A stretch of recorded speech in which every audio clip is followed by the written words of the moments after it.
good afternoon. I'm very happy to welcome today producer Beth Wickman. Thank you very Great. much, Beth, for joining the live. Thank you for having me. I First, appreciate it. uh, pleasure to have you live with us today. I want to know a little bit about your interest into the arts in Oklahoma. How did it started, and how have it led to your studies in advertising and film and venturing into production? Sure, of course. I've always loved writing ever since I was a little kid. I used to write my own versions of stories and try to sell them to my classmates when I was in elementary school. So I took that love and I decided to work through degrees. I went through a handful of different course options when I was at the University of Oklahoma, studying professional writing, public relations, broadcast news, journalism, and ultimately I landed in advertising. But I also have a degree in film studies. And then after I graduated from the University of Oklahoma, I went on to pursue a master's degree at Chapman University in Orange County, California, where then I stayed and worked out there for almost a decade in the entertainment industry before having a family and moving back to my roots. I'm originally from Texas, and my husband and I, and our one son at the time, we now have three children. But we moved to the Dallas area, which is where we're located, where we've been living for the last about 7 years. This is great. Tell me a little bit about how do you compare film and TV production between California and Oklahoma and Dallas and other parts of the United States, according to your experience about production, raising funds, shooting. What are the pluses and minuses according to you? Sure. I think especially when you're in Los Angeles or New York or any big hub of entertainment, you're often just one small part of the cog that keeps the ship of entertainment running going. And I believe that, when you get into a little bit smaller markets like Texas or Oklahoma, um, this business is all about who you know and who you have relationships with, who you can work with, who's familiar with you, who trusts you. And I think when there's not quite as many people, there's an old saying that every single barista in Los Angeles has a screenplay that's waiting to be discovered.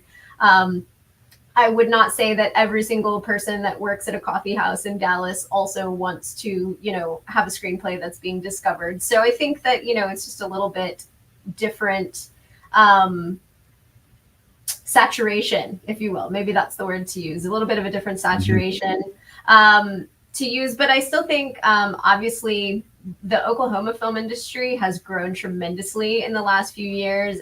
They've been putting out some really great movies that have been nominated for awards, such as um, August Osage County, Minari, Twisters that just came out, the big blockbuster this summer.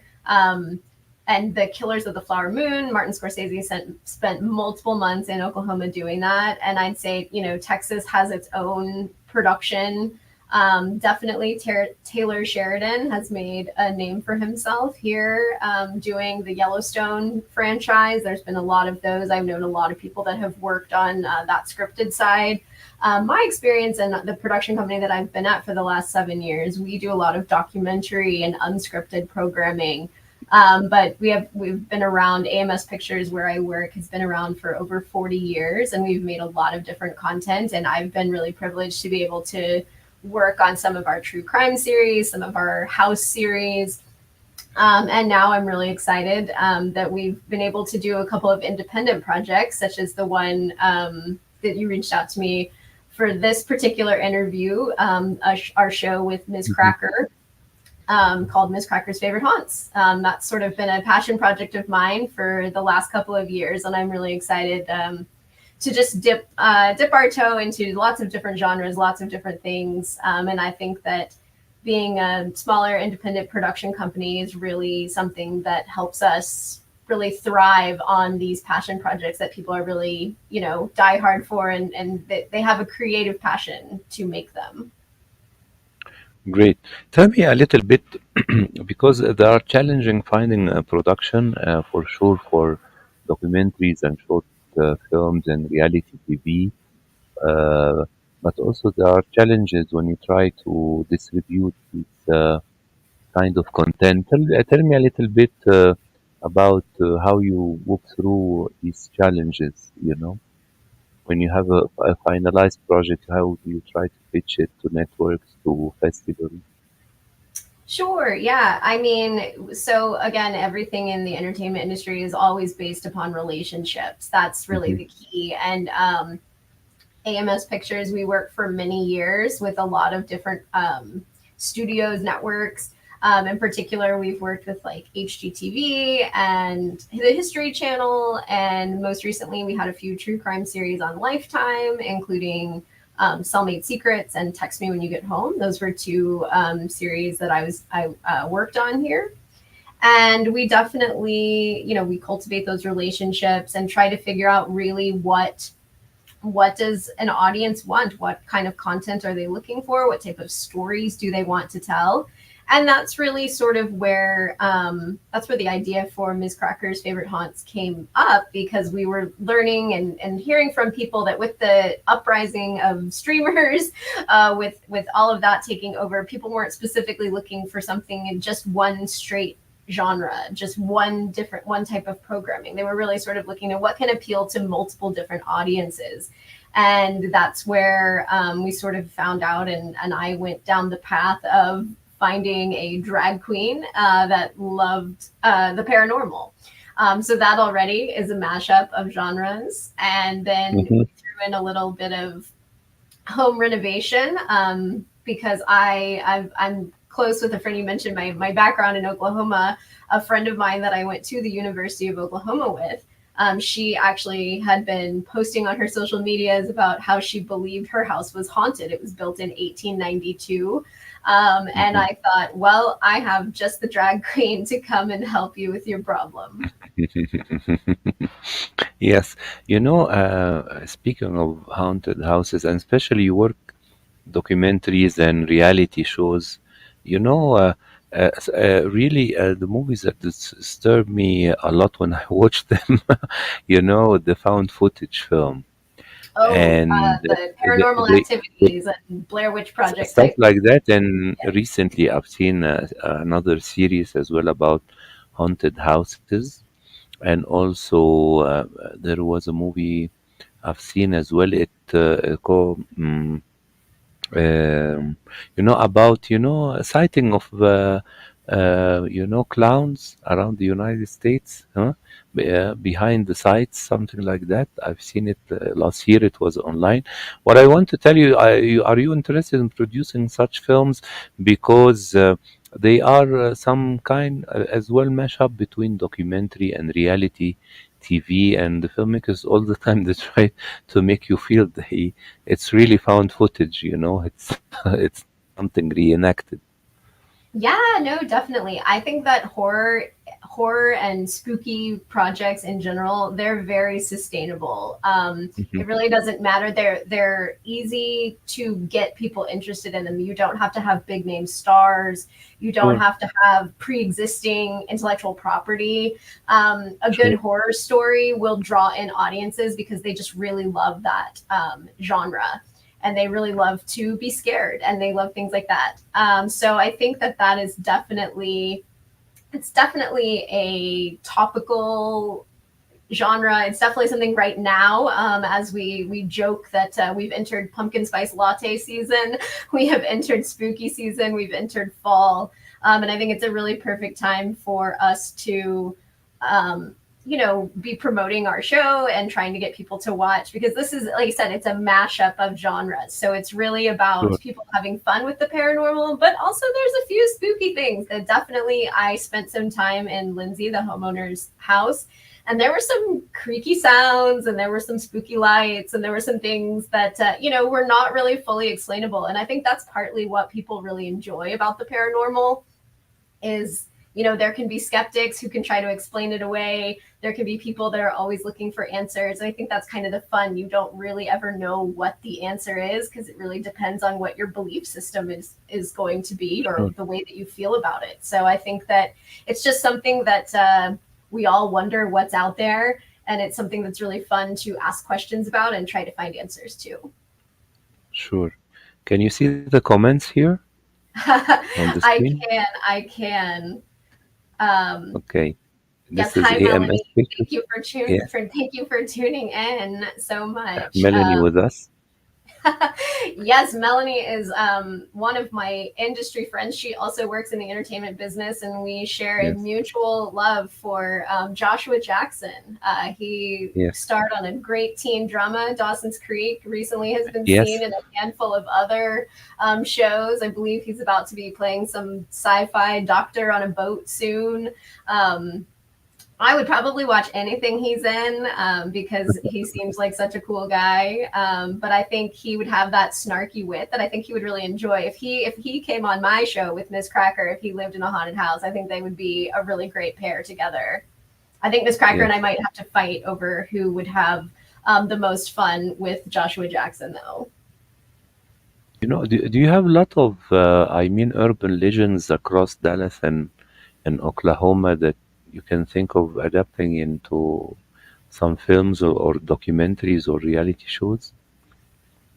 Yeah, I mean, I think that in general, I mean, as I mentioned, production doesn't, we are in a state of the world right now where production doesn't have to necessarily be in a large city or a large hub. I know that there Yeah. was a whole season of Love is Blind that was on Netflix that was filmed here in Dallas. So I think that, and there's Real Housewife franchises that are all over the country, Beverly Hills, New Jersey, Atlanta, you name it. And so I think that in general, wherever a good story is, that's where the storytelling can go. And I think that's the fun part about, what we're trying to do with this show is really trying to make sure like anybody anywhere could have a haunted home or could have some paranormal experiences or something unexplainable.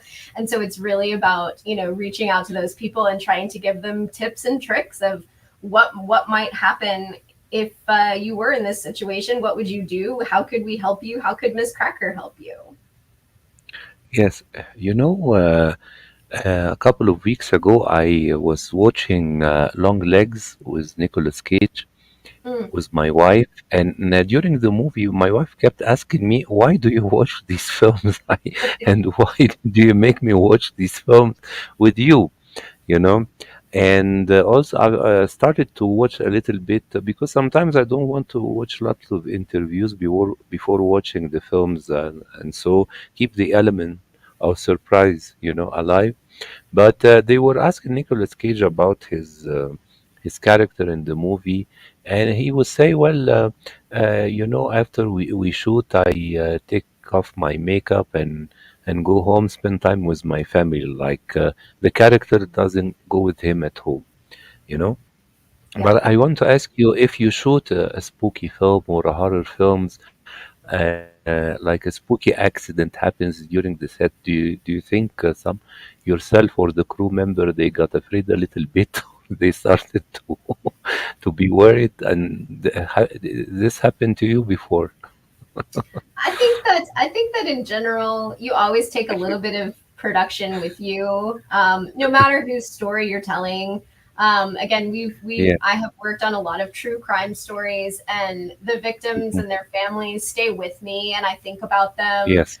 In the instance, and this is obviously a little bit of a lighter sense, but I think that yeah, there's definitely bumps or thumps in the night or creaky noises, and Yes. it's like, did my ghost follow me home? Did they come home from set?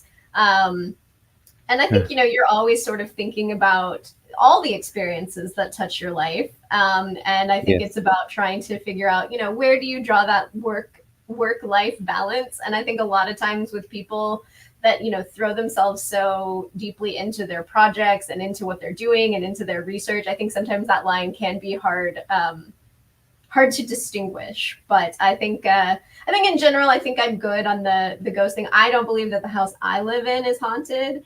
I definitely think there's might be some hauntings in my parents' house because it's a little bit older, but and definitely my aunt used to live in an old farmhouse, and I definitely believe that her house was haunted. So I think that there's definitely, I have a little bit of belief in the Mhm. paranormal and the spooky and the other side, and I think that there's a lot of people out there that do. In fact, I think we even quote in the show, it's like something upwards of over 45% of Americans believe in some paranormal spiritual activity. Sure, So I sure, think that that in and of itself, that's almost 50% of the population that thinks that sure, there's something else out there. So why not explore it? sure. You know, I always ask myself when I see a haunted house movie, why do the people, why don't they leave the house? You know, because it's haunted, okay? Because sometimes, you know, when a door is cracking or a window, my wife gets very afraid, you know, at night. You know, somebody's tried to break in or something like that. And I remember when I was maybe 7 years old, I and my uncle went to see, you know, the first Amityville film. If you remember this Yes. movie, I was 7. I went. It was James Brolin and Margot Kidder, and I think I was a film critic in the making, because after we went out from the cinema, and I told my uncle, well, they didn't give us a very logical explanation about what's going on in this house, you know, something like so. I'm starting to criticize since I was young these kind of films, the horror genre. But really, what I like about horror, not the graphic horrors, because recently I've seen a lot of films that rely on graphic scenes and blood. And Mhm. I've been reading a lot of comments about people worrying about that. So you know, yourself, like a mother of three, tell me a little bit about you. Do you try to keep your kids from watching horror films until they grow up a little bit? Well, my oldest son is 8, and my son Carter, Very young. Mhm. he loves anything spooky. Halloween is his Mhm. favorite holiday. He loves to dress up. He says he really likes scary movies, but he does get a little bit scared. So we try to curtail like what he enjoys watching. Like Hocus Pocus is like the perfect blend of just spooky enough for him, but still lighthearted and fun. I'm not going to show him anything yet that's like well, I mean, when I was little, I was scared to death of like Poltergeist or The Ring For or sure. things like that. I think that The that first really is film. my level of. I could take Yeah. personally a again personally I would not show it to my 8 year old, but I can take like a slasher flick like a Scream or a Texas Chainsaw Massacre, because in Yes. that respect it's just kind of being gory as part of the story and you kind of get desensitized to it. But I think where I personally find like the psychological thrillers I find to be a bit more scary, where they're really sort of messing with your brain or what is that or what's out there. Those scare me more personally. But yeah, I'm a big fan of like the Scream franchise. I think if my son gets to be a little bit older, he could probably watch that maybe when he is like actually a teenager. Um, Sure. but I think in general, this particular show is very family friendly. Lindsay, the homeowner, has two young girls Yes. in her house. And we really sort of talk about it. Like they talk about what scares them about the house, but then we're trying to fix it. And we come to a general happy conclusion by the end of it, of a way to figure out how to coexist peacefully with the ghost. And that's really the For goal sure. of this type of show. And I think that that's sort of where, again, that level of lighthearted fun, where you're still kind of have those spooky, scary elements, but we're not being gory. We're not, we're not being grotesque. We're Sure. not crossing that line. So really anybody of any age could watch the program and enjoy it. Yes, a movie that I love very much, The Frighteners, with Michael G. Fox. It was Yes. directed by Peter Jackson. I highly recommend it because it does not have any gore at all. And I love very much the ghosts there. They had their own characters. They were not about making people scary, you know. But Right. tell me, Beth, yourself as a producer and at EMS Pictures, you have certain aims or dreams you would like to achieve in the upcoming period for yourself and for the company as well. Yeah, I mean, we have a handful of upcoming documentaries. We have one that we're really excited about that's coming out at the end of the year called Mysteries of Oz. It's about the 85th Yes, anniversary of the Wizard of Oz movie, and it's really yes, diving deep into 85 questions that have sort of persist. There's a lot of myth and lore about that movie, one of the most iconic yes, movies in the world. And so we have a doc coming up later this year about that. We have a handful of other true crime docs. We also have a very cool submarine doc called The Infinite Deep, the stories of lost submarines. It was sort of inspired by the Titan submersible disaster that happened last year. Um, yes, and then you know, we're always working and always developing, trying to come up with something fun. I try to reach out to new talent and new people all the time that might be something that they have a story to tell or they have an expertise, and that's really, you know, good talent and good storytelling go hand in hand. And so really finding what is that new factor, especially in the documentary world. What is a story that hasn't been told? What is a part of the world that hasn't been explored before? You know, really trying to share that. And that's, you know, that's what we wanted to do with this show. We wanted to show another side of, lots of people are familiar with Ms. Cracker from RuPaul's Drag Race. She was on 2 seasons of it. She was on a regular season and then an all-star season because she was yes, such a fan favorite. But not a lot of people know that she's obsessed with the paranormal and that she loves that. yes, She loves that. So, you know, we're really just trying to find great talent like Miss Cracker. Like we have on the Infinite Deep documentary that we have survivors from submarine accidents who are telling their story, you know, sometimes for the first time, really explaining like these crazy experiences that they lived through, these life or death experiences. And in that case, you know, a lot of people have really great stories to tell that just have never really been given a platform. And that's what we are trying sure. to accomplish. And those are the types of stories that we really want to tell and promote. Yes, and I can tell you, in Egypt, you might heard of the Greys, the aliens. They call it the Greys Oh, one, something yes. like that.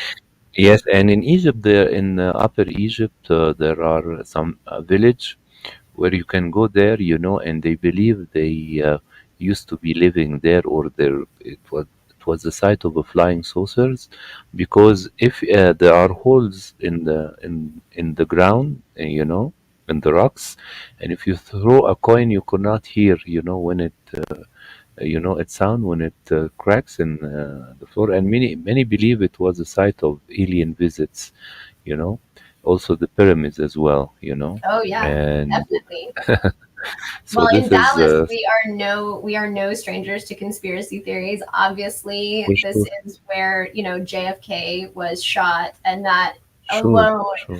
that incident alone is ripe with conspiracy theories. We've actually done two different documentaries, somewhat in the same format as the Wizard of Oz documentary, two different documentaries on the 50th and 60th anniversary of JFK, Yes, really uncovering questions and myths and you know, stories that are being told and trying to get down to the mysteries and truth behind, you know, different events like that. So we find ourselves to be really well positioned in the Dallas area for Texas storytelling and local storytelling in that respect. So that's something that we enjoy doing. sure. And if anybody has any new leads on JFK, I'll take them.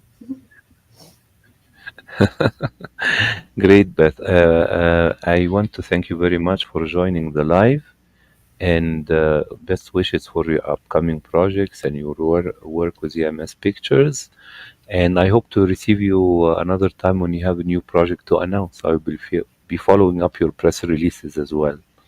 That's awesome. Well, again, Sharif, thank you so much for having me. I appreciate you taking some time to chat with me and to chat about our projects at AMS Pictures. And if Thank anybody you. would like to watch Ms. Cracker's Favorite Haunts, it's available to stream on Prime Video. You can rent it for $1.99 or buy it for $4.99. So it's a relatively low entry point. It's also going Great. to be fairly soon on Free Movies Plus, and it's going to be on paranormalinvestigationtv.com. That's going to launch on October 13th, so just a few weeks from now. So we have a lot of really Great. great things coming up. In fact, we're actually going to be doing a live watch event with Ms. Cracker herself. She's been very busy on her tour. She's doing a current show right now called Ms. Cracker and All Her Boyfriends. But we have one date that we are going to watch the show with her and hopefully do Q&A with her for her fans and Oh, anybody that sure. would like to join us. And that's going to be on October 2nd. Great. This is great. Thank you a lot, Beth. Enjoy the rest of the day and hello to the family as well. And best wishes for the release of your new films. All right. Well, thank you so much again. Thanks for having me. Thank you. Thank you. Alrighty. Bye bye. Bye. Thank you very much.